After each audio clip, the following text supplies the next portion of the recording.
తెలుగు వాళ్ళు అసలు చూడడం కష్టం అయిపోయింది కదండి. మీ గురువుగారి దగ్గర మరి అది నేర్చుకోలేదా?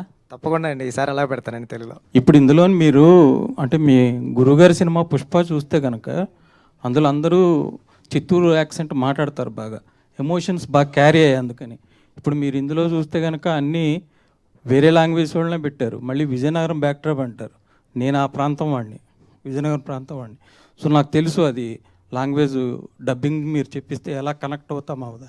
అంటే తెలుగు వాళ్ళు అంతమంది ఉంటుండగా ఎందుకు మీరు హిందీ వాళ్ళని అంత బొమ్మని రాని దివ్యేందు అంటే వాళ్ళు మంచి నటులు కాదని నేను అనట్లేదు. తెలుగు వాళ్ళకి ఆ లాంగ్వేజు అది కష్టం, ఆ ఎమోషన్ వాళ్ళు క్యారీ చేయడం చాలా కష్టం. అదే మీరు తెలుగు యాక్టర్లు ఇంతమంది ఉన్నారండి.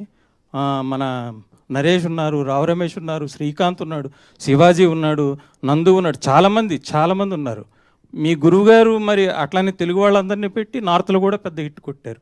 మరి మీరు ఎందుకు అందరినీ నాన్ లాంగ్వేజ్ ఇప్పుడు ఆ కోర్మయ్య అనే ఆయన కూడా మలయాళం వాడిని పెట్టారు మీరు. అవునండి. తెలుగు వాళ్ళని పెడితే లాంగ్వేజ్ క్యారీ అవుతుంది కదండి, కట్ సార్, మంచి ఎమోషన్ వస్తుందిగా మీకు. ఇంకా తెలుగులో ఇంకా బ్రహ్మాండంగా చేసేది, మీకు బడ్జెట్ కూడా తగ్గేది అప్పుడు. కట్ సార్ మీరు చెప్పింది.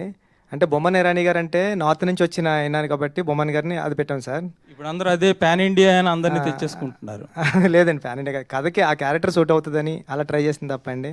తెలుగు వాళ్ళు చాలా ఇప్పుడు మన ఎవరు రావు రమేష్ గారు తెలుగు, ఆయనకు ఒక సీన్ ఇచ్చారు మీరు. ఆల్రెడీ 2 సీన్లు ఇప్పుడు యాడ్ చేస్తున్నామండి. అందుకే మీరు చూడొచ్చు. అంటే ఇప్పుడు బయట టాక్ ఏంటంటే ఎస్వి రంగారావు గారు, నాగభూషణం గారు, రావు గోపాలరావు గారు లాంటి వాళ్ళు ఉన్నా ఇప్పుడు హిందీ యాక్టర్ల దగ్గర వీళ్ళని ఒక్కొక్క సీన్ నిలబెడతారని అంటున్నారు. అంటే జనరల్గా మన తెలుగు సినిమాలో తెలుగు వాళ్ళు అసలు చూడడం కష్టం అయిపోయింది కదండి. మీ గురువుగారి దగ్గర మరి అది నేర్చుకోలేదా? తప్పకుండా అండి, ఈసారి అలా పెడతానండి తెలుగులో.